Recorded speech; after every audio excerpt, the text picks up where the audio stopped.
Hello. Oh, hello. Welcome, everyone. We're very excited you're here. We're here together. This is no small feat. I would like to thank vaccine science and I should take my mask off as I say this. And the nurse who vaccinated me, besides a defunct cosmetics counter and an old Bon-Ton, and what is probably going to be the opening scene to the sequel to I Am Legend with Will Smith. Weird times. So when I say we're here, I mean here at the Ware Center of Millersville University. This is the third Global Shapers project that Millersville has supported in one way or another. And we're particularly grateful today for the Millersville School of Social Work, who is serving as our university sponsor for this event. Also, when I say we're here, I mean on the land we now call Lancaster County, which belonged to the Susquehannock tribe, colonization being unfortunately, the foundation of any conversation we have about housing in the United States. So we're here, but why are we here? Exactly a year ago, the Global Shapers began to plan for our annual project. So for those of you who don't know us, Global Shapers is a project of the World Economic Forum meant to make space for young people at global decision-making tables. And locally, our mission is to self-organize to create community-oriented projects. So this year, there was so much we could have picked. But we decided that we specifically wanted to focus on racial justice and the housing crisis in Lancaster City. So we collected responses to a community survey in which we heard that we are not the only people who are angry about the lack of affordable housing in Lancaster City. We met with other organizations to learn about what's already being done. And we also wanted to learn about what the future might hold in the aftermath of the pandemic. So a little while ago, I was reading an article on NPR that said, when people begin to spend more than 30% of their income on housing, homelessness spikes. We should be concerned about this because in Lancaster, a city we are told is up and coming, half of all renters spend more than 30% on their income on housing. So there's a failure here that topples all our success, and in the eyes of the hungry, there is a growing wrath. In the souls of the people, the grapes of wrath are filling and growing heavy. And for the record, that's John Steinbeck. I did not write that. I know you're all impressed. Unfortunately, this issue is not currently unique to our community. The entire nation is facing a housing crisis. But there are particularities to our local situation that we feel is important to talk about. Fortunately, we have leaders in our community passionate about affordable housing, and two of them are joining us today. Also, I want to say they're both former Global Shapers, so that's pretty important. First, some quick things about being here together. Bathrooms are a thing that we have, and they are out the door and to the left of the welcome desk. We will have time for questions and answers, so please hold all your questions until the end of each speaker's individual presentation, and then they'll take questions. We probably have time for about 3 to 4 questions. And if we don't get to your question, you can always contact us, and we can try to answer it after the event. So first we will hear from TenFold CEO Mike McKenna. TenFold recently emerged when LHOP and Tabor united forces, and they're now one organization. They offer a broad continuum of services on topics like homelessness, affordable rental housing, home ownership, and the creation of new housing units. We're happy to have Mike here with us today to speak on his belief that affordable housing is the center of a thriving community. We will then hear from Lancaster City Council President Ismail Smith-Wade-El. Ismail has been active in our community through a range of roles, from Community Action Partnership, researching for the Commission to Combat Poverty, and most recently with Lanco My Home, the Lancaster County Homelessness Coalition. He is passionate about serving the breadth of needs in our community in thoughtful and actionable ways. Ismail brings a unique perspective as president of the City Council and can speak to the various ways our community is affected by a need for affordable housing from a high level. So, without further ado, please join me in welcoming Mike.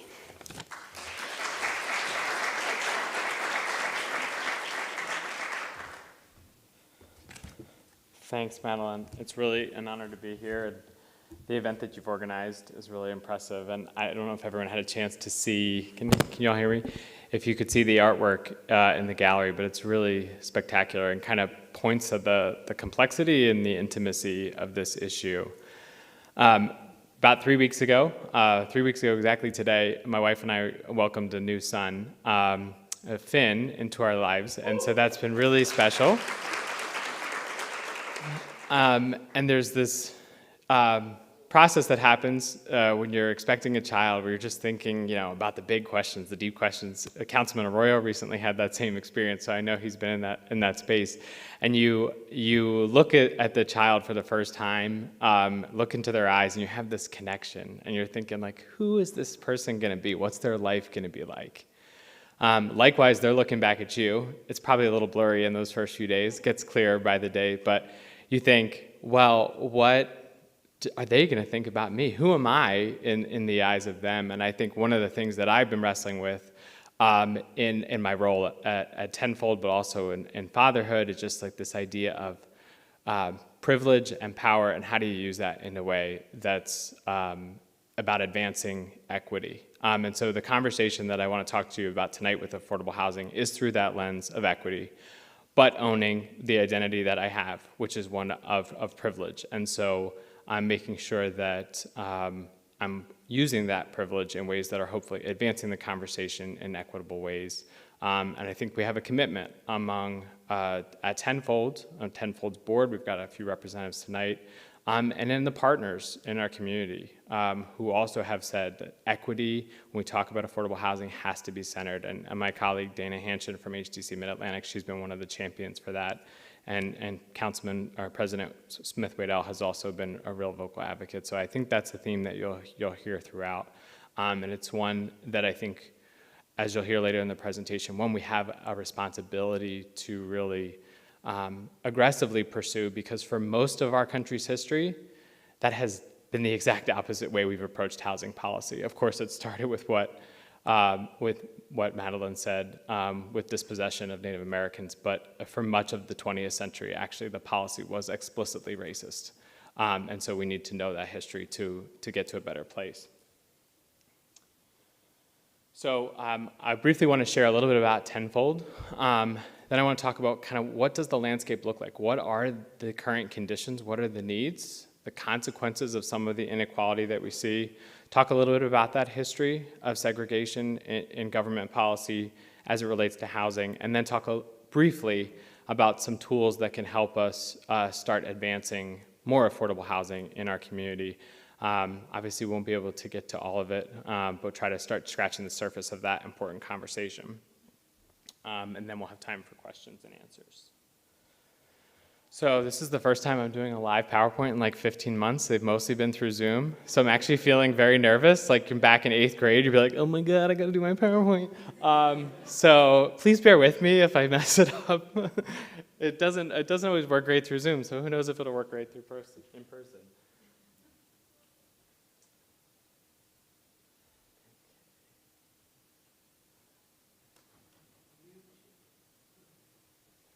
Do we have audio?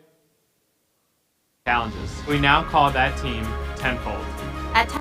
Tabor and LHOP decided to join forces after recognizing that we were facing some of the same challenges. We now call that team TenFold.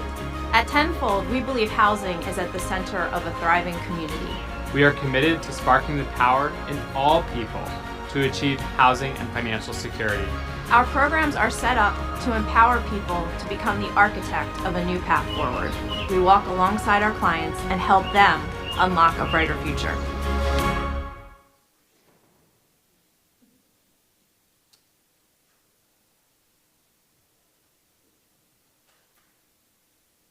So part of the history of TenFold was really from recognizing that there was not equity when it came to affordable housing in Lancaster County. So the woman behind me is Grace Wenger. She was a professor of English at Millersville, and she also did a lot of writing. And one of the pieces that she wrote is this right here. It's called No Room in Lancaster. I carry this with me so many places because it has been such a profound guiding document for me. But in this document, she's basically saying to her fellow Mennonites in Lancaster County, the pattern that we have right now where we're not welcoming black and brown people into our neighborhoods, where we're refusing to rent to people, we're refusing to sell homes, when we're not being open to integration, is against our faith. She said enough is enough, basically. Either we are for peacemaking, and that means we're against racism and poverty, or we're not. And so that piece got a lot of people talking, and they created what became Tabor Community Services. Now, it was founded by Mennonite leaders, but from the get-go, it was intended to serve everyone, recognizing that fair housing affects all of us. And when it's not happening, it affects us all negatively. And so it was intended to be an organization open to all and to seek the resources, public, private, faith-based resources that would help us achieve that mission. But Grace is someone who has, I feel like in some way, been walking alongside me this past year as we've been navigating these twin crises of COVID and racism, and her wisdom, I hope, continues to serve us well. Briefly, this is the types of services that we offer. So we talk about this continuum. And by that we mean from the moment of crisis, perhaps someone who's lost their housing, someone who's unsheltered, living on the street. We have a homeless outreach team. And then we're part of Lanco My Home, which is the county's homelessness coalition that is trying to organize strategies to get people back into permanent housing as quickly as possible. So we offer some of those key services like rapid rehousing.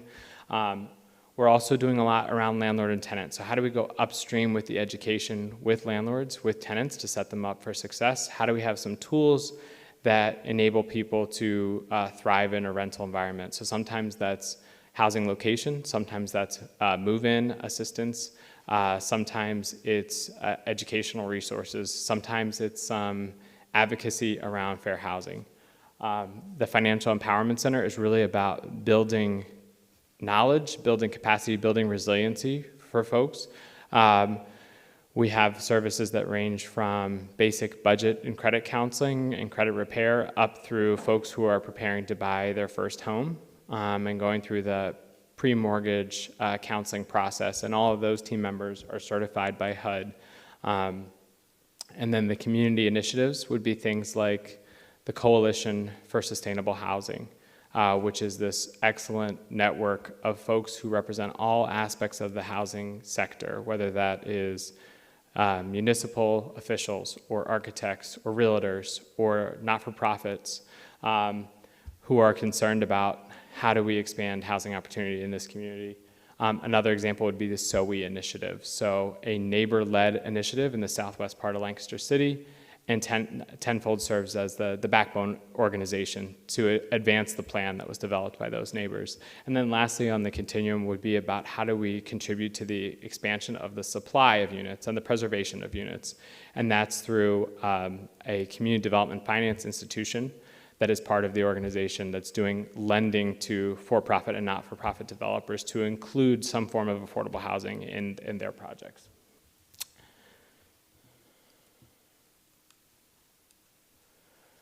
So the real mantra for us as a team has been that housing is at the center of a thriving community. It touches all aspects of our lives. And when it's done equitably, it's contributing to prosperity for everyone and well-being for everyone. And when it's not done equitably, which unfortunately is often the case, it can lead to some negative consequences in all these areas. So it's a workforce issue, it's a healthcare issue, it's an education issue, and it's a racial justice issue. So we take workforce, for example. We know for many years, Lancaster County's economy tends to outperform some of our neighbors in South Central Pennsylvania. That's partially because our sectors are really well diversified. Yes, we have tourism, yes, we have ag, yes, we have services and healthcare, but we also have a really strong manufacturing base still. And some of those manufacturers are in the northern parts of the county, in the Ephrata-Denver corridor. And they're drawing a lot of workers from Lancaster City and Lebanon City, and there's been some really innovative approaches from the chamber and other large employers who are trying to work out transportation solutions. But wouldn't it be optimal if there were more affordable housing options very close to where those manufacturers' locations are and where there was that greater housing choice in those places? On the healthcare side, we know that when there is lead present in the home, that can have really adverse impacts on the cognitive development of a child. We know that when houses are well maintained, when there's opportunities for investment, then there's less likely to be lead in the home. Likewise, when someone's spending more than 30% of their income, that means there's a high level of stress. There's a lot of strain in that household's budget, and that can create a mental health crisis as well. So understanding that what's happening in the home, what's happening in the physical condition of the home, or the cost associated with the home can really have an impact on someone's physical and mental well-being. On the education side and the racial justice side, you see those two sort of going hand in hand. For the racial justice piece, just think about the composition of Lancaster County. We have a concentration of neighborhoods of people of color in the south side of Lancaster City in particular, but across Lancaster City. And then we have most census tracts have more than 80% of the residents are white, and some of the rural census tracts more than 95%. Now this is not 2020 census data, this is 2010 census data. We don't have all of the analysis for the most recent census. So it may have changed, but I saw an article this morning from The Atlantic that said that a recent analysis compared 1990 and 2019 neighborhood segregation data and found that in 2019, 200 cities that they studied were more segregated than they were in 1990. So if that is any indication of what's going to be in the census, that's probably not encouraging. But the point of all that is those patterns aren't natural. There's this sense that people like to self-associate based on their race or ethnicity. That's this idea that this is happening. But what actually has happened is that there was policies in place that made those realities of concentrations of people of color in certain areas and concentrations of white people in other areas made that the norm. And that, of course, has an impact on things like the achievement gap in schools. So all of these things are interrelated. When it's going well, everyone's benefiting. Mixed income, mixed race neighborhoods tend to be ones that have really high indicators of positive things happening in the community. But we know, unfortunately, that the housing stock in Lancaster is not enabling everyone to thrive right now. So this is just one example to give you a sense of where some of the gaps lie. This is from Pennsylvania Housing Finance Agency. They did a housing market analysis. It's showing you on the bottom there at different income levels. So on the left-hand side, less than 30% area median income, and then on the right-hand side, less than 80%. And then it's comparing that with the number of housing units available to people whose incomes are in that specific range. So on the left-hand side, we see that there are far more renter households at that less than 30% income than there are actual available units for those. And so those are folks who have a few options. They're either paying way more in their income than that 30% threshold that HUD defines as affordability, or they're having to do things like double up, triple up even in some cases. But then we see as we go up the income spectrum, then there's a lot more units available compared to the number of people who are seeking those units. And that's not a sustainable thing. We also know that we have an aging housing stock. That's true of Pennsylvania across the board, but it's also especially true in Lancaster. We have really low vacancy rates, both for rentals and for buyer opportunities. So houses aren't sitting on the market very long, and when landlords are listing a unit, they're getting so many applications. And that creates conditions that are ripe for different types of discrimination. It also creates conditions where prices are going up in ways that are making it even harder for people to afford their housing. Between 2000 and 2017, the number of people who were spending more than 30% of their income on their housing went up 17%. So that's a trend that's going in the wrong direction. A few other things when it comes to income. We know from research that the United Way of Pennsylvania has done, it's called the ALICE study, Asset Limited Income Constrained. They're looking at the folks who are not classified according to the federal poverty line, but who are still struggling, who are basically one crisis away from a major problem. And you see in Lancaster County, between the Alice group and the poverty level, it's about a third of our community. A third of our neighbors are in this category where there's really high risk of something going wrong that creates serious problems for them. It might be something that leads to an eviction. It might be something that, is some other type of financial hardship that leads to what you see on the right-hand side of the screen. When the crisis happens, it's not being responded to with savings. It's being responded to by going to a lender or putting more on your credit card.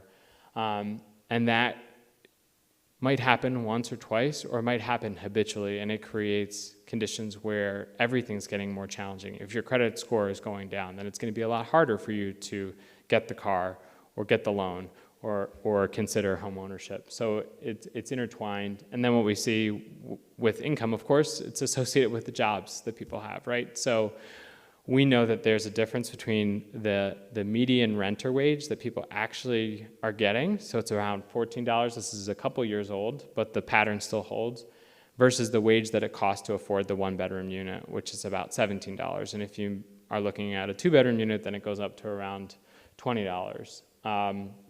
And so again, it means you have to spend more of your income to keep that housing.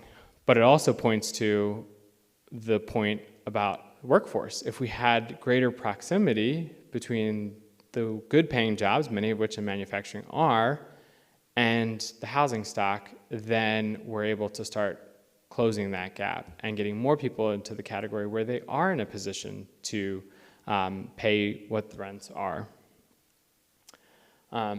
Some of the serious consequences of these housing conditions, when you have this gap between incomes and the housing, we see that there's the threat of eviction. So we've seen in Lancaster County, evictions have gone up steadily over the past few decades. During the pandemic, the moratorium worked.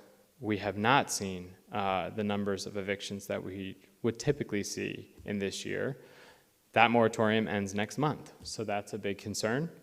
Fortunately, there are some systems in place to keep both tenants and landlords whole through the Federal Emergency Rental Assistance Program. But the point is, we will need to have a safety net with eviction well beyond the pandemic, because it is a symptom of our current housing stock and the affordability crisis that we have. Likewise, for many years, in large part thanks to the excellent work of Lanco My Home, the county's homelessness coalition, there had been a pattern since 2009 when the coalition does the annual point-in-time count. So it goes out on a particular day to find out the number of people who are either unsheltered or who are in shelter on that day.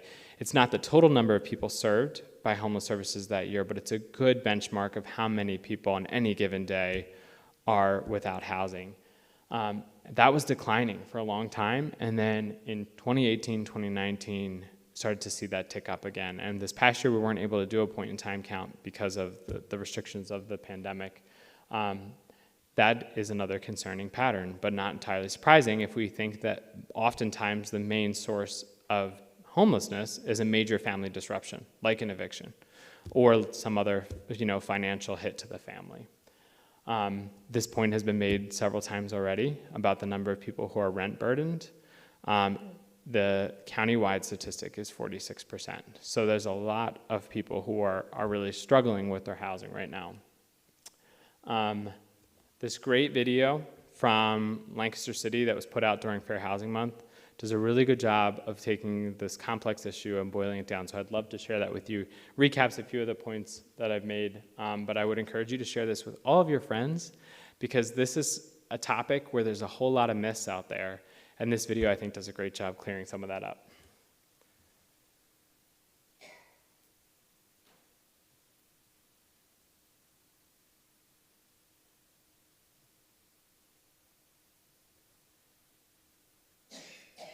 Maybe you've struggled to make rent.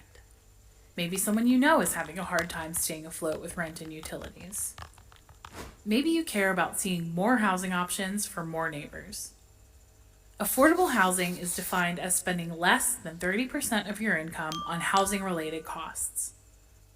Over the past 40 years, incomes for working families have stayed flat as housing, childcare, and healthcare costs have increased. and housing supply hasn't kept up with demand. The result? Too many families spend too much of their income on housing. So what can we do about it? For one, building more housing of any kind, efficiencies, basement apartments, tiny houses, single-family homes, high-rise apartment buildings, condos, are all part of the solution. While not all new units may be affordable for everyone, adding more housing supply lowers pressure on demand and stabilizes prices. Second, one of the biggest barriers to affordable housing is construction costs more than what could be covered by affordable rents. To make housing affordable, we need subsidies. You get to subsidy. Most of these come from the federal government, but funding hasn't kept up with demand. Third, many places don't approve dense or affordable housing in their areas, leaving affordable housing developers with limited options for where they can build, and excluding locations with some of the lowest taxes and cost of land. Fourth, it's important to remember that the most affordable home is often the one a family already lives in. So programs that repair and rehabilitate existing housing units are essential to keeping people in their homes safely. And perhaps most fundamental of all, when incomes go up, people spend a smaller percentage of their income on housing. In the midst of this, Lancaster City still has the lowest average rent and the most affordable housing units in our county. And thanks largely to low interest rates, more than 1,500 units of housing are currently in development in the city. Because of the support of neighbors and the political will of Lancaster City's administration and council, more than 15% of these new units are projected to be affordable at various household income levels. While that's good news, we must ensure this progress and more. If you want to see additional affordable housing in the city of Lancaster and in the county and beyond, there are ways you can take action today. Housing is a human right, and we can't rest until everyone in our community has a place to call home.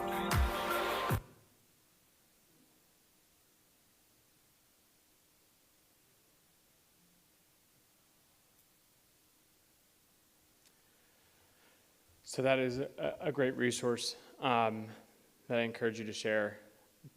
Going back a little bit further, in the days before we had awesome videos like that, there were these kind of maps. This map comes from the Homeowners Loan Corporation. It was put out in the 1930s. This is, of course, Lancaster City and some of the surrounding townships. It was one of the initiatives that was created as part of the response to the Great Depression. The goal was to try to stabilize mortgages to keep people in their homes after the Depression. But one of the main criteria that they used to evaluate the risk of different neighborhoods was who lived there.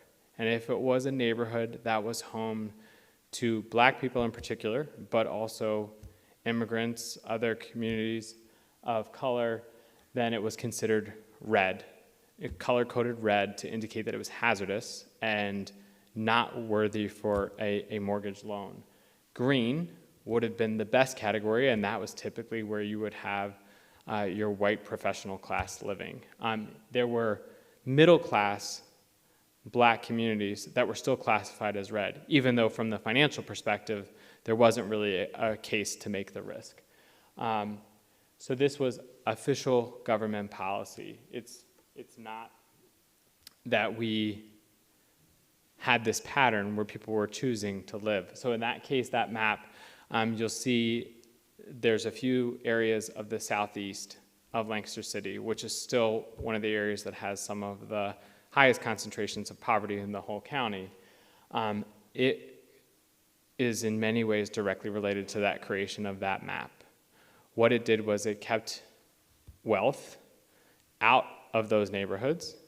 At the same time, there was this creation of suburbs. Levittown was sort of the first mass-produced housing in Pennsylvania that's often held up. But one of the things that's not always told is that the Federal Housing Administration had as a condition of getting that federal loan to do that development was that they could not sell the homes to Black Americans. So it basically became this opportunity to create wealth for white people. So you have Black people stuck in neighborhoods that were suffering from disinvestment, where they could not create greater wealth through homeownership opportunities, but they also couldn't leave those neighborhoods because no one was willing to rent to those. It did happen, of course, in the private market, but it was explicit government policy.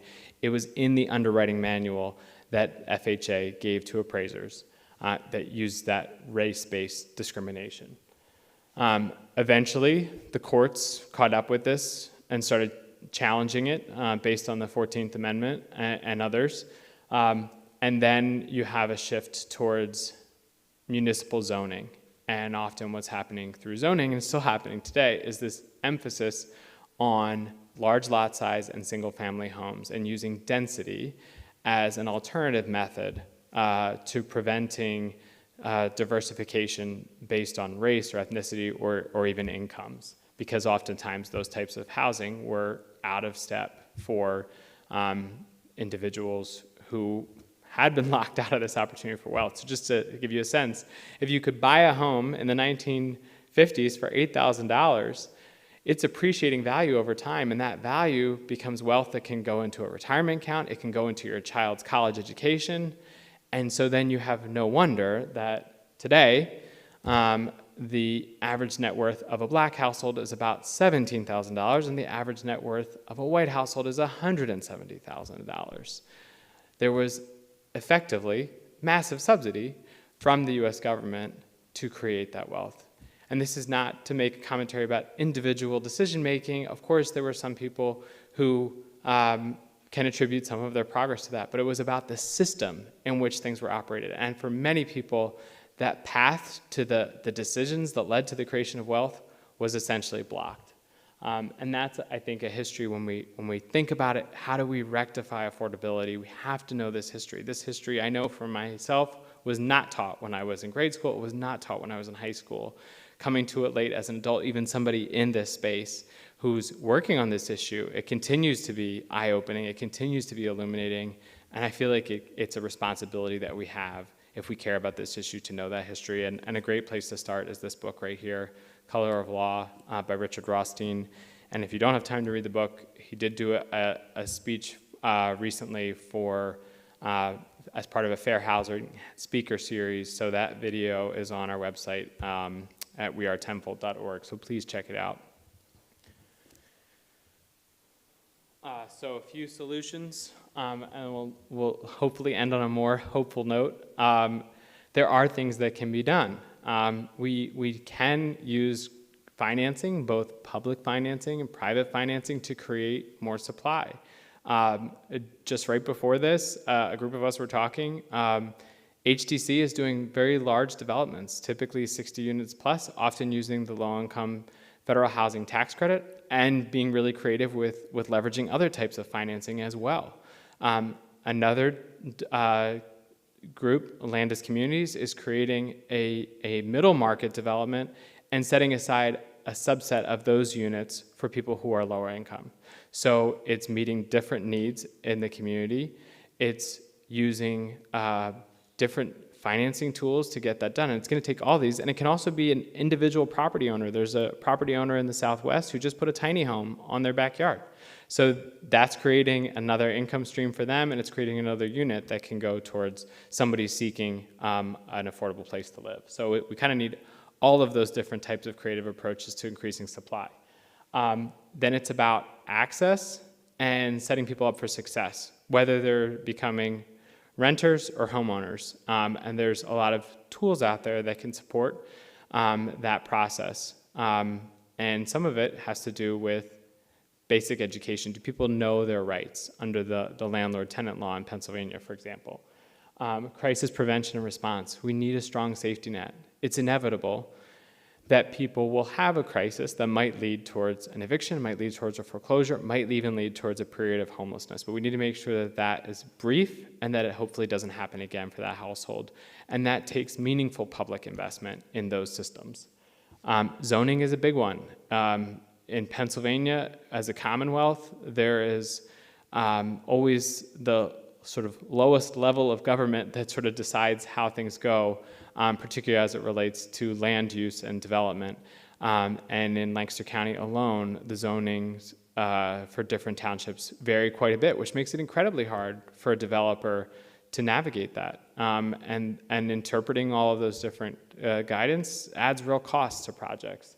And so if we could standardize that, that would help. And then if we also look at some of those things, like the exclusionary zoning that says this has to be single-family home developments on half-acre lots, those type of things, if we want really an equity agenda and affordability, we have to look at that. And that's where advocacy comes in. Coming to an event like this on a holiday weekend, you all get it, and you're learning, and then you're going to be sharing this with others, and then you're going to be showing up at community hearings, calling your legislators, and making sure that these issues and housing is always a priority. And then knowing that history, knowing that part of equity is that there is a history of discrimination, but we all do better when everyone is given this equal opportunity in housing. So I think I'll leave it there and open it up for questions.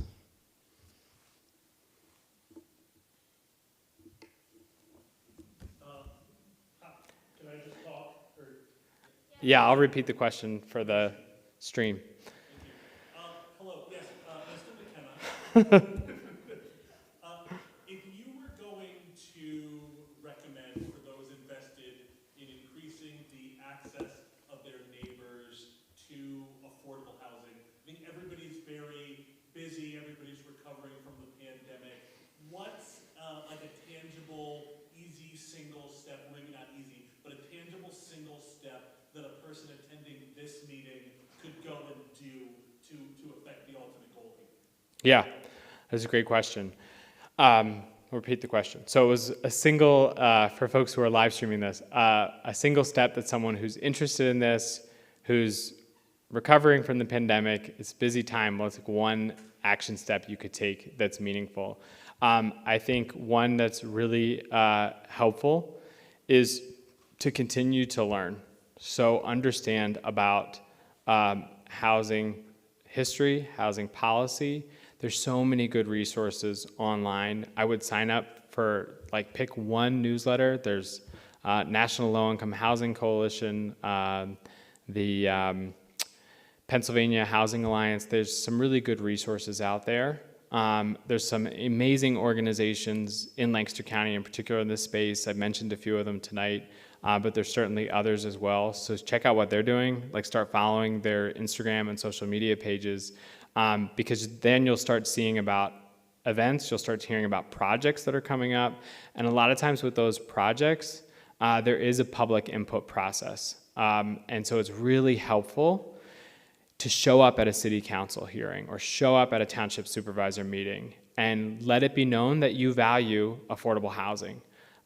There is a history and a sort of a tendency to express concerns about new development as it relates to land preservation, or concerns about traffic, or concerns about overrunning the schools. Those, I'm not trying to dismiss those as valid concerns. They are, and that's why there's a public input process to surface those concerns. But it's also true, for much of our history, those were the types of rhetoric that was used to keep communities less dense and keep communities pale. It was this notion that density equals people who are darker, and therefore there was associated with the negative things that were, many of the myths associated with that. So just be a voice of reason in those conversations. Offer a different perspective.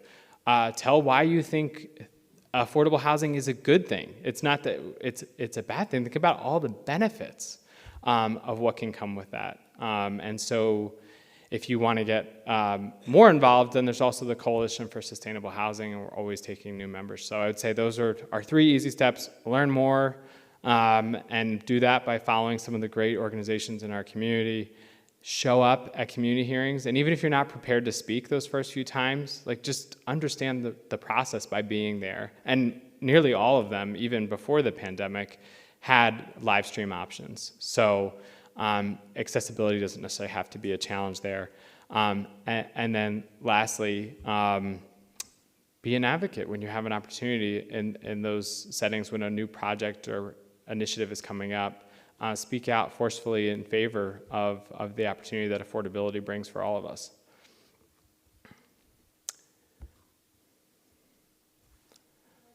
One more? Okay.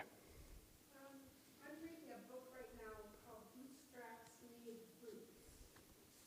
And I'm wondering how a universal basic income fits into your vision of affordable housing.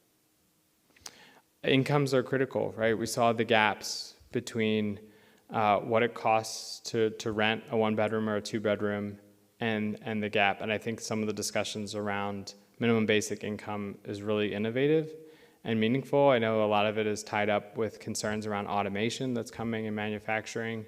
There's also some really cool pilots happening around the country where private funding is being used to test this concept. And what they're finding is for some of the participants, so they're picking, usually by lottery, a group of people to start receiving a monthly benefit payment. In most cases, that payment is unrestricted, and they're seeing things like the improvement in mental health, improvement in physical health, kids' attendance at school. They're not seeing some of the things that were expected, like reduction in participation in the workforce. So I'm very curious to see how those studies play out and if those can be scaled up in a way that could be a benefit. I mean, to be honest, during the pandemic, we had the economic stimulus payments. That was a form of direct payments. And it helped, right? In the very first months, I remember being so nervous about how many people were going to get evicted. And in those early months, it didn't happen. And I think part of that is because people did have those payments coming in to their budgets that helped them, use it the way that they needed to use it. So it's definitely part of the conversation and part of the possible solutions out there. All right. Well, thank you so much. It was really a privilege being with all of you tonight.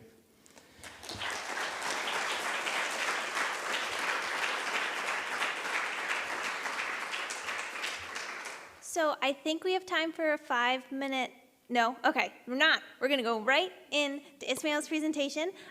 So yeah, I hope you're ready. We'll figure it out. Yeah, we'll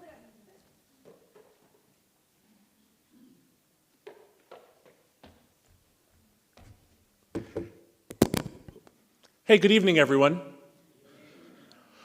So I think I want to start by just articulating that we are between two of my favorite holidays, both of our American Independence Days. And so I brought this little flag up here so that we could mark this period between Juneteenth and July 4th. And the reason that I start off with that is that we tend to think of freedoms and rights as negative. We tend to think of them as freedoms from things. But I want to say, just as a backdrop, that we should talk and think a little bit more about what our positive freedoms and our positive rights are. And I'll argue generally that many of the freedoms that we rely on as Americans, life, liberty, and the pursuit of happiness, in this country rely on safe, stable housing for the majority of Americans. So we'll start there.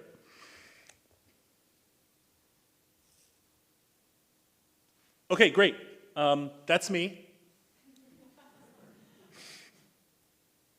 So if you know me personally, and forgive me for having a little fun, this is a very serious topic, you know that I love Jeopardy. I'm frankly obsessed. Thank you. And so this slide really just gives me the opportunity to let you know that tonight's categories will be Lancaster City, who we are, housing we can afford, deep impact, and where do we go from here. All right, thank you. So let's start with this beautiful aerial view of one of my favorite places on the planet.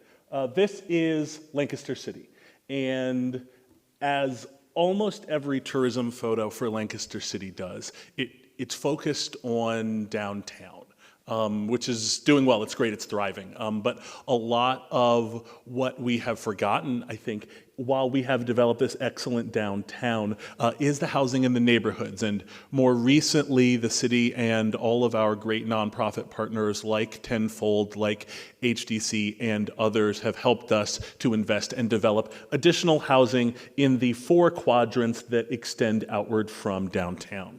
So first, I want to talk to you a little bit, just when we frame what the affordable housing need and condition is in Lancaster City, I want to talk to you about who we are specifically. You probably know some of these people. There's Jim, Jeff, Marie, Emerson, Rachel, Dick, and Olay. I think I got those all right. But this is a city of 60,000 people. It has a median age of about 32 years. The median household income is about $45,000, and the median individual income, that is to say for an individual not associated with a larger household and thus counted by themselves, is $22,000 per year. This is what our city looks like. I'm going to try to get consistency with how much I'm using the microphone or not. I apologize.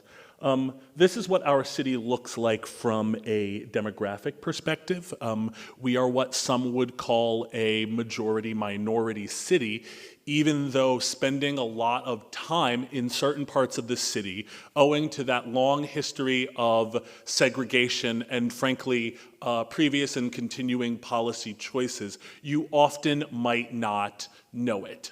As an African American in Lancaster City, I grew up in conversations about there being a sort of plexiglass wall down King Street, that most of the city's black and brown folks resided south of that line, and that's generally where you tended to see us, and vice versa. So those are our demographics. The reason white alone is called out is that the Latino-Hispanic category in the U.S. Census includes those who identify as both white and Latino, or as black and Latino, et cetera, et cetera. So that's what white alone means, in case that was not clear.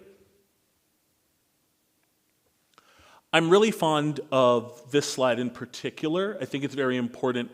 So these 2 pie charts let you know 2 things about the city and county as respective communities. So the city's median income for a household is about $45,000.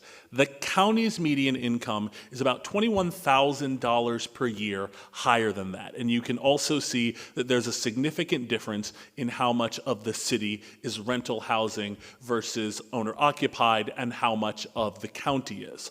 Part of the reason that that's important, and we will talk about this a little more in just a moment, is that programs, projects, and developments that qualify as affordable do so based on the area median income.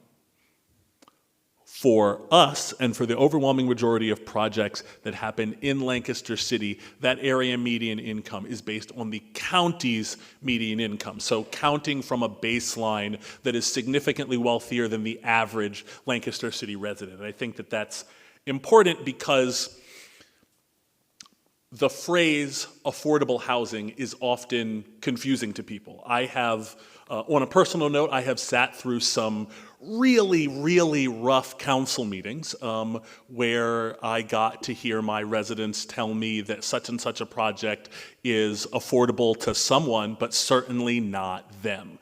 So I want to talk a little bit about how we talk about the phrase affordable housing and what its relationship is to, oh, there's a clicker here. There we go, it works. Housing we can afford. So, real quick, a metropolitan statistical area, this is your MSA, that's the area in area median income, is a geographical area apportioned by the federal government. Ours is Lancaster County. For a lot of communities on the East Coast, like ours, the area will be the county. For larger metropolitan areas, it might be something different.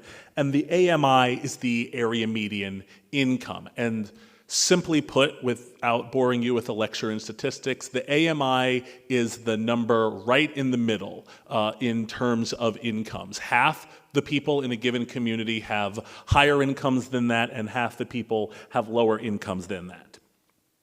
So,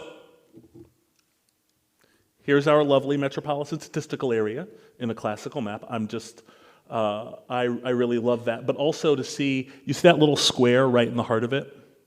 That's Lancaster City. And I think when we take the county as a whole, we lose something important about the specific needs of our community, or indeed any of the other communities that make up the county in terms of housing. So, as our lovely video from the city of Lancaster mentioned, generally affordable housing is defined, or rather, if your housing is affordable, you are paying no more than 1/3 of your pre-tax income on rent or housing costs.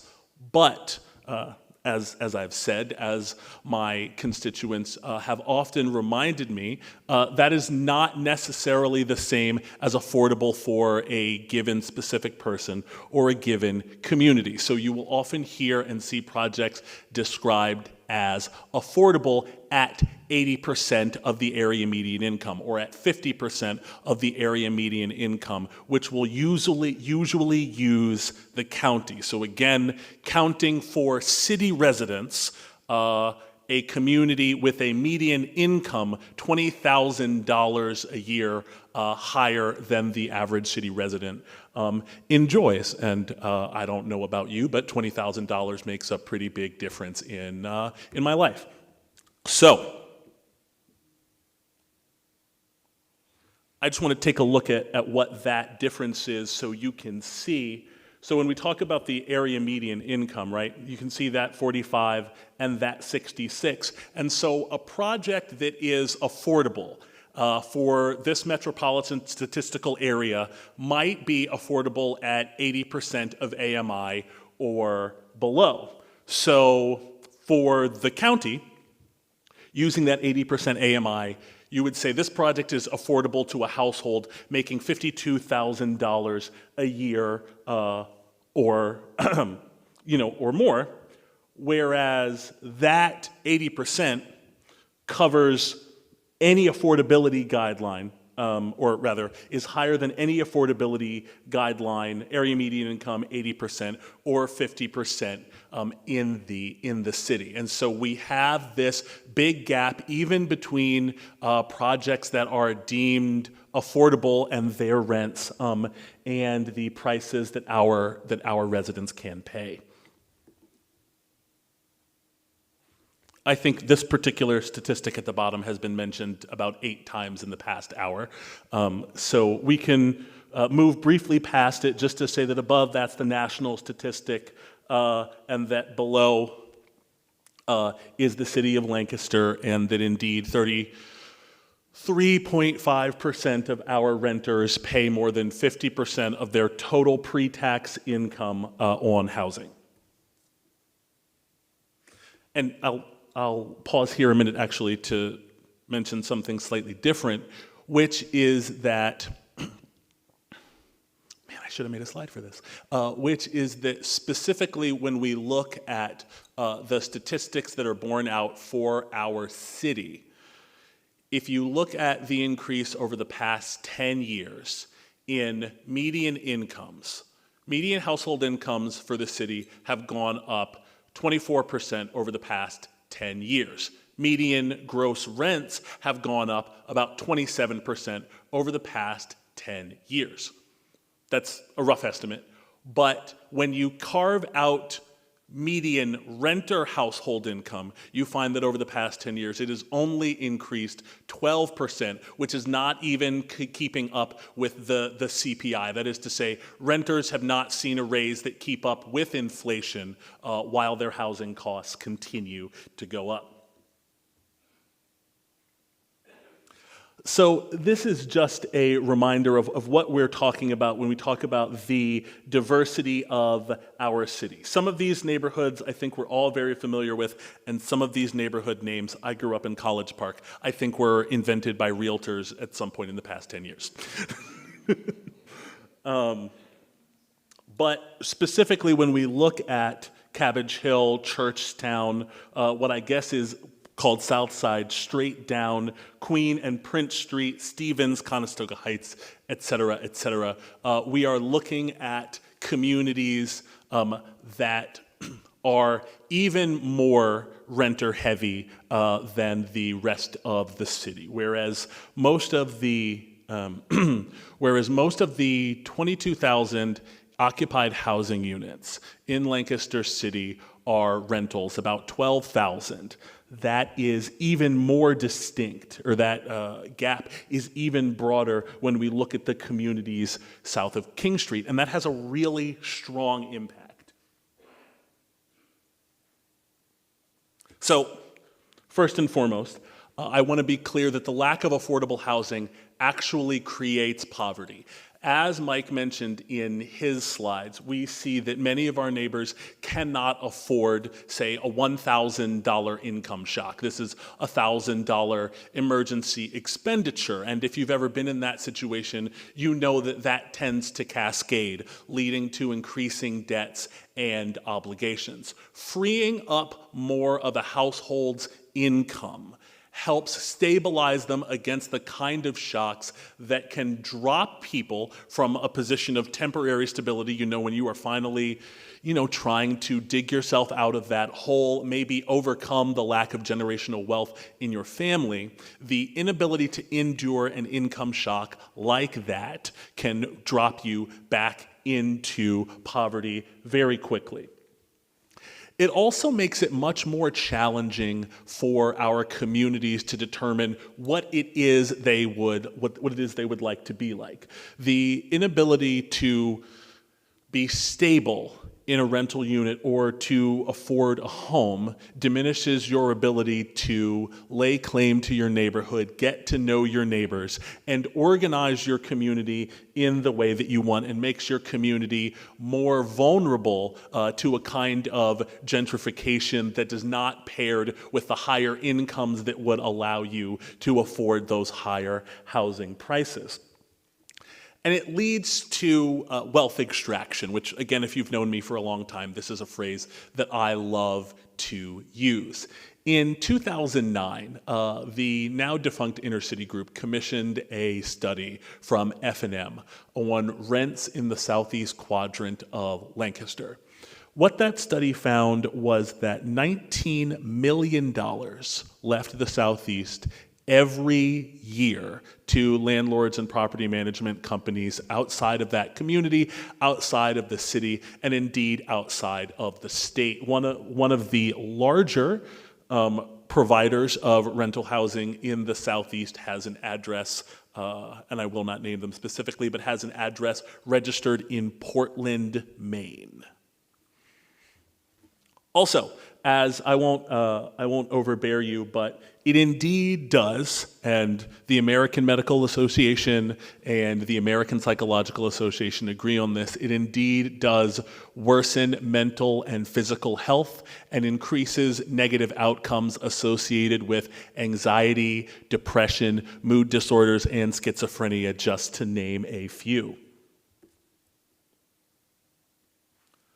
And all of the places that a lack of affordable housing confers damage, the presence of affordable housing confers benefits. It increases stability both in individual lives and in neighborhoods and communities. In the public affordable housing conversation, much of it is oriented towards homeownership, and one of the key arguments is that homeownership stabilizes communities, and indeed it does. But research suggests that really that's not about the difference between being a renter or owning your home. It's about your tenure in a place. It's about being able to hold on to an apartment for long enough to put down roots. I think quality and safety and affordability benefits are sort of worn out by this point. But what I will say is that if we invest in affordable housing as a community and increase our current investment, I think we're going to see I think that we're going to see a reversal of some of the most negative trends in our communities and some of the things that hurt us most as communities and as individuals.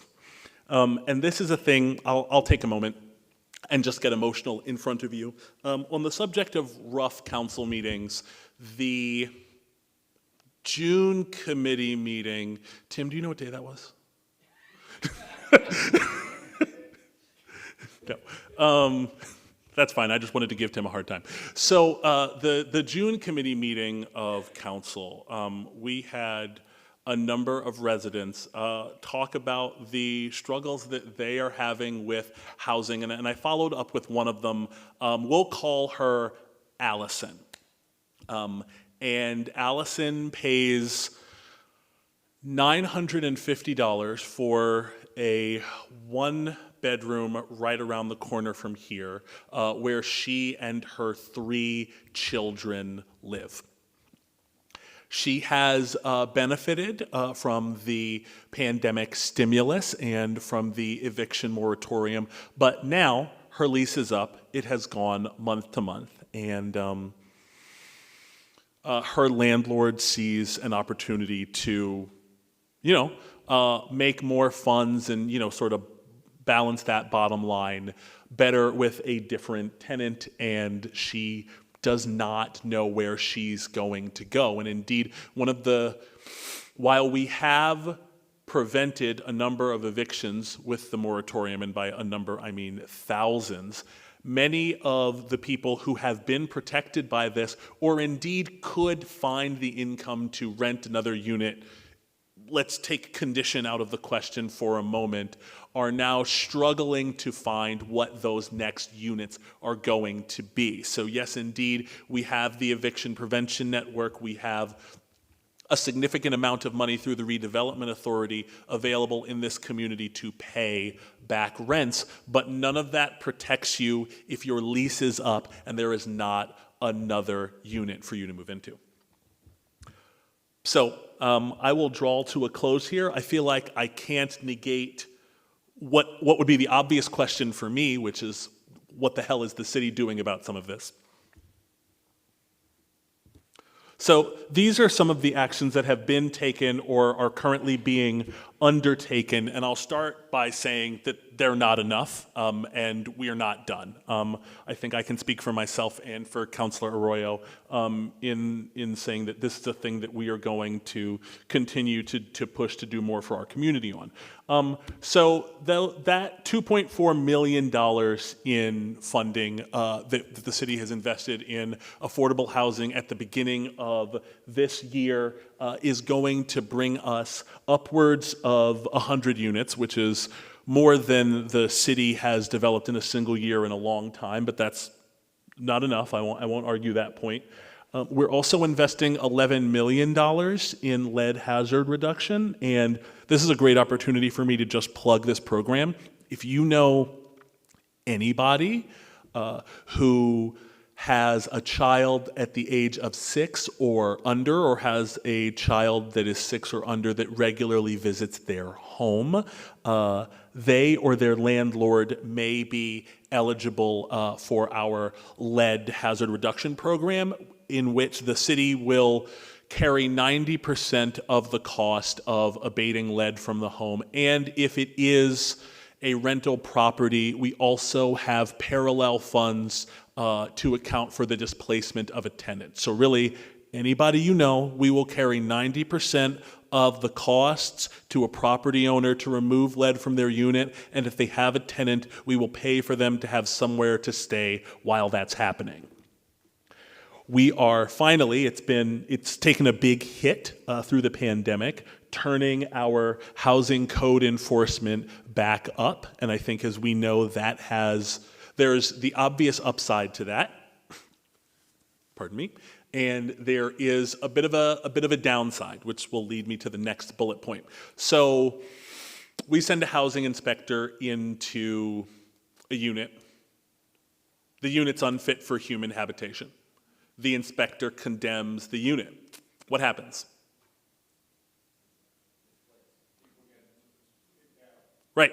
People are displaced and kicked out. And I'm not exactly proud to say that it really used to be that when that happened, really the housing inspector would kind of hand that former tenant the business card for the United Way and say, hey, like, good luck.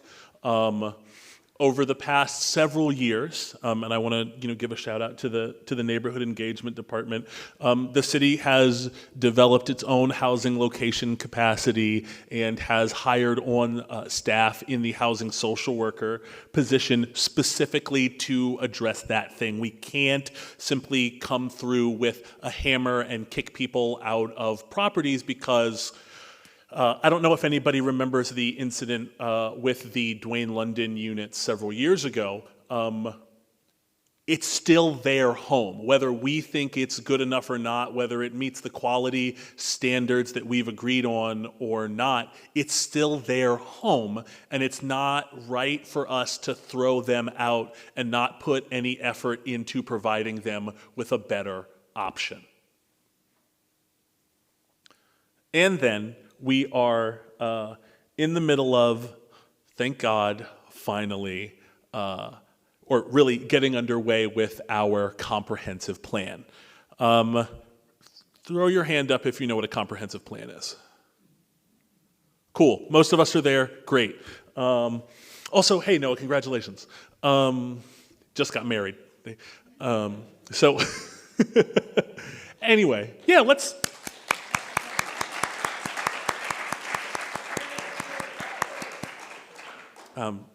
forgive me that interruption. So our comprehensive plan is when we take the whole city's zoning map and essentially we say, is this in line with the future that we want for our city for the next 8, 10, 15 years? Because truthfully, you never know when the next administration is going to do their comprehensive plan. And that is primarily done through, as Mike mentioned, zoning. So evaluating what is the lot size we will allow. Will we allow accessory dwelling and accessory residential units? The answer should definitely be yes, because it is more important that housing exist than it meet certain conditions of what we imagine housing to be. So if someone can live in a tiny home or what you might call, trying to think of a non-oppressive, non-gendered terms, and I know accessory dwelling unit and mother-in-law suite and servants' quarters. Okay, we're gonna, accessory dwelling unit. If they can live in those accommodations and they have access to a kitchen and a bathroom and it's clean and there's no lead and they're happy, why should we tell them they can't live there? So we are engaging what will be a multi-year process to provide for a reevaluation of how our city does business, how we will develop forward, and hopefully allow for development at all levels. That is to say, if a household wants to change the way they do housing within their household and they can keep it clean and safe and quality, then they should have the right to do that. Anyway, so I'll wrap up here with some needs in terms of affordable housing in our community and throughout the county. So obviously an increase in subsidies, and by that I mean all kinds of subsidies. So again, I mentioned that stock presents a significant issue. If you can't find a place to rent, all the other stuff doesn't exactly matter. So rental subsidies are very helpful for keeping people in units and for preventing evictions, but we also need more subsidies at every level to provide for new construction and for the conversion of existing structures into affordable units if the owners are willing or can be convinced to do so. We also need stronger tenant protections here in Lancaster City and throughout the Commonwealth of Pennsylvania. There is very little a tenant can do to protect themselves or defend their rights that do not involve either getting another advocacy partner involved or going to court, which we all know is very, very onerous. I don't know how many tenants I talk to in a given month who will describe something that is unenforceable via their lease, but obviously, if they had the wherewithal and the funds to press that matter in court, they would do so, but they often do not. We also need, and this is a good cue for the large amounts of money that municipalities across the country, including the city and the county, are going to receive from the American Rescue Plan. We also need, I feel, to invest in community ownership models.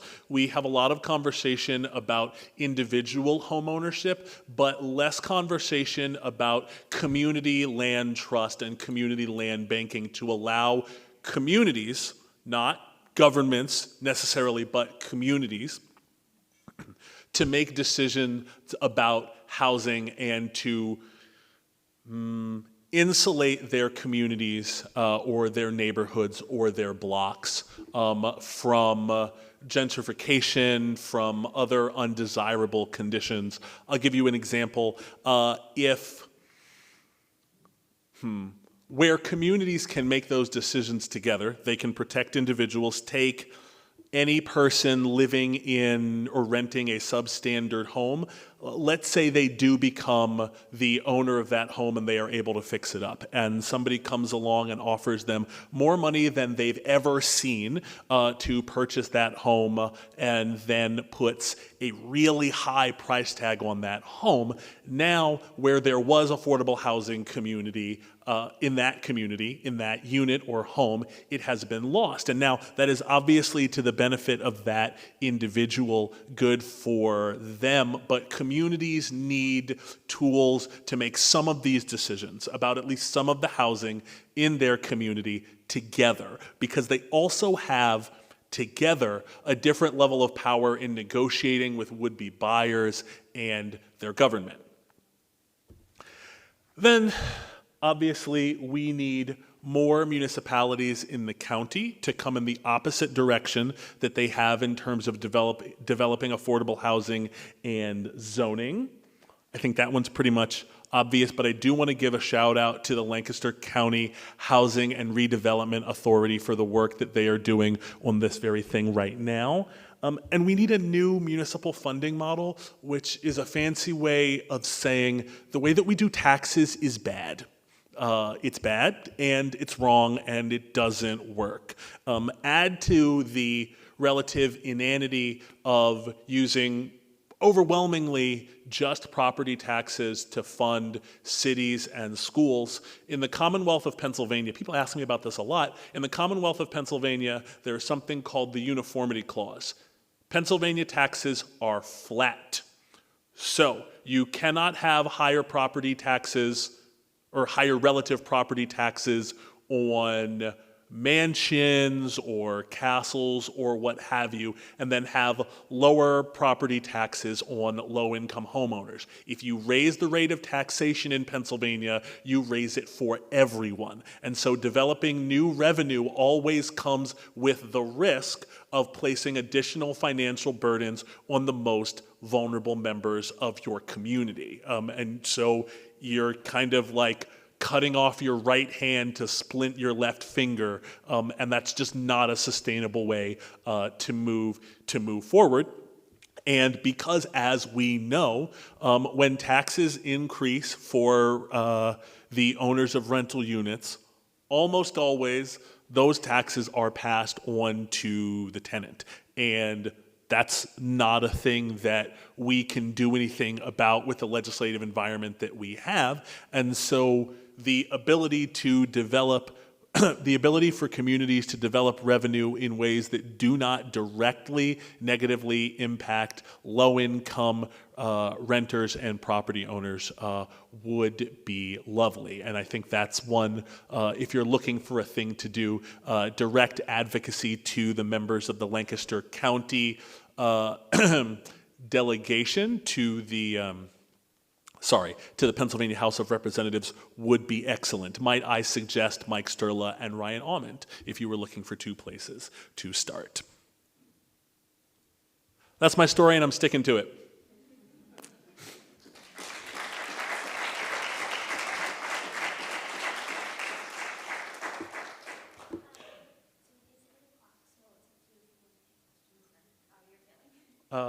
I'm good to take a couple of questions. I'm not gonna, I don't think they've barred the doors though, so if you need to go.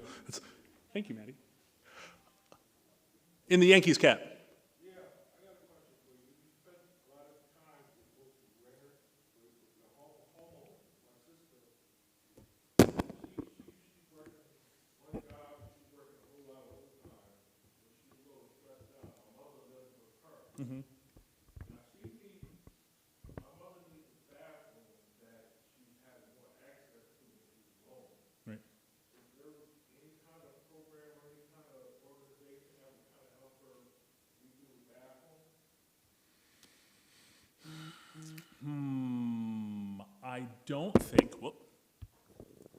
I don't think off the top of my head that that's something that's eligible, for example, the city's critical repair program, but I'm not above saying I don't know the answer to something. So does anybody in, there we go, Noah. You might check with UDS, was that United Disability Services, yep. They would know what grants are out there and programs. Is that here in the city or is it countywide? It would be countywide. Yep, Their wherever. offices are over toward Park City, Mhm. outside the city. So I would check in with them. They would at least know who to point you out to.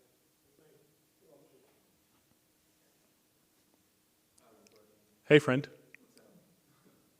So, this is a question for homeowners as well, but landlords to be specific. I'm about to buy a property, an investment property. It's a 2-unit property, and as everyone knows, housing is crazy expensive right now. But so my worry has been, okay, so the current tenant, the second unit has a tenant right now, Mhm. who's underpaying, for what the apartment is worth rent-wise, by our standards, Lancaster standards. And I'm gonna come in with a mortgage that's 3 times what they're gonna be paying in rent. I can't do that. Are there any options, because if I allow the rent to be what it is right now, that means my cost of living have just doubled by investing in a property. So what options are there for me? Yeah, I'll let you know that I'm in a similar situation, and I have the extreme fortune of having had, or the extreme financial fortune of being able to largely absorb that. And I think my sort of pat response is first, everything you can, because the first and highest use of a home is to house human beings. But I think I would say to you, does your unit, do you know, would it qualify for a Section 8 voucher or any other a number of rental subsidy programs that you could work with your tenant to get access to make sure that they continue to have a place to reside and that you remain financially whole? I think that would be my first place to check in. Yeah, and without giving you like a long lecture on that, I'd be happy to check in with you and talk to you about some of the options that I've explored in my 2 years of landlordship. I will take one more question if somebody's got one. I'll take 2 because I saw your hand first, but I like you, Barry. So I'll start up here. So I was curious if, and to what degree, the number of units that are owned but not occupied by a tenant because they're used for short-term rental, like Airbnb or VRBO, Mm-hmm. is a significant number of units across the city that would otherwise be available So there are definitely some, and they are. It is easier to, for a number of reasons, it is easier to find out how many there are. I have done this, tried to do this as a lark, by going on to Airbnb and seeing what is and isn't in Lancaster City than it is in checking to see whether they've registered. My estimate would be that there are a significant number and that there are many across the county. I, of course, think, housing stock is housing stock, but I don't believe, and I've not heard anybody who sort of works in the housing field indicate to me that there are enough in Lancaster City that if we grabbed hold of them, we would immediately stabilize or lower rents. I think if you look at the beginning of the pandemic for some of the data out of LA and the Bay Area, you will see that again, rent prices are so high and there were so many units that there was a stabilization effect on rents, but I don't think they make up a significant enough portion of the housing in Lancaster City to have that effect, which is not to say that there mightn't be a higher and better use for those units than what they're currently being used as. Barry.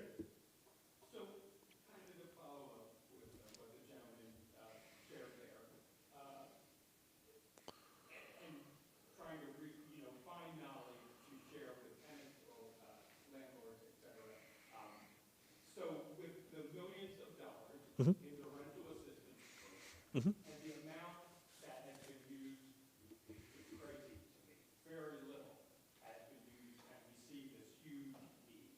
Is there an organization in Lancaster City or county that would assist tenants and landlords to go through that onerous application process? I have looked at it and have worked with my tenant on it, and you need a printer, you need certainly need a computer, you need some knowledge of landlord-tenant information and such. So my question is there a resource that folks can reach out to and have them walk through that program? Because I think the need is out there, and I have heard anecdotally that people have tried to access it and it's just a pain in the ass.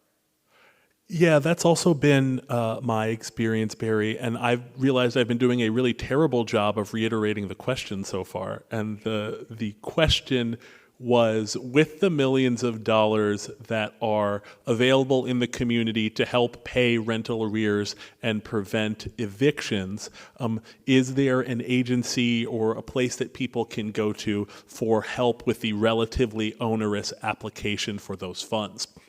And the answer is yes. If we're talking about the pot of money for rental arrears related to COVID, for example, that the County Redevelopment Authority has, the County Redevelopment Authority is actually providing walkthrough assistance on that application, and not a lot of people are aware of this. I was actually just discussing this with one of their employees the other night, so I would recommend calling the Redevelopment Authority directly to ask for help for a tenant to go through that application process. And the way that I got involved was I had helped someone, not one of my tenants, but helped someone go through that application process, and I was venting about this to said redevelopment authority employee, and they said, well, you know that we are, helping people walk through the application, and I said, no, I did not know that, and I wish I'd known that a week ago. So, yeah, please.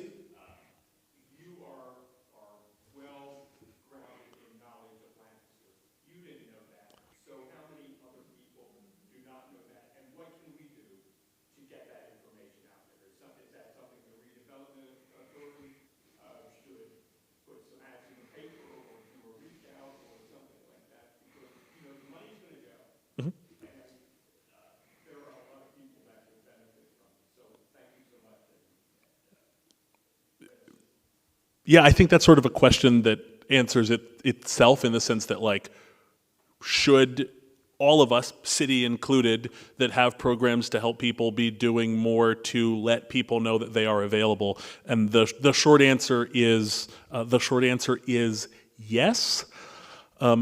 Short of making specific recommendations to a county redevelopment authority, the county redevelopment authority offline. Yeah, I mean, I think there are a million ways to reach people. And I'm not sure how it happened, but I know that information about the program got out, but information about that they were providing assistance with it did not get out as far as it did. So my hope is that it gets out more. I know that they've processed hundreds of applications so far, and they've received upwards of 1,000. So the hope is that, you know, more and more of that money goes to keep people in their homes. Thank you, Barry. Well, with respect for everybody's time, I'm going to go ahead and call it. Thank you for spending the last 45 minutes of your evening listening to me. Happy holiday.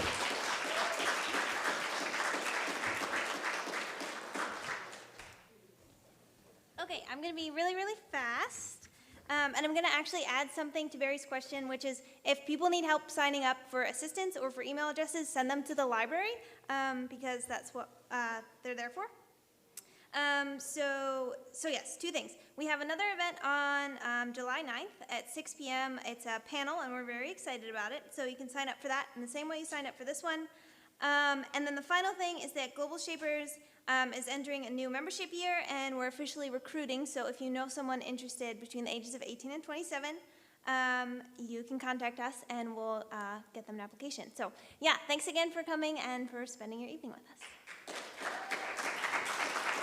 Yep. 6:30 next week here, right? Yep, 6:30 next week in the same spot.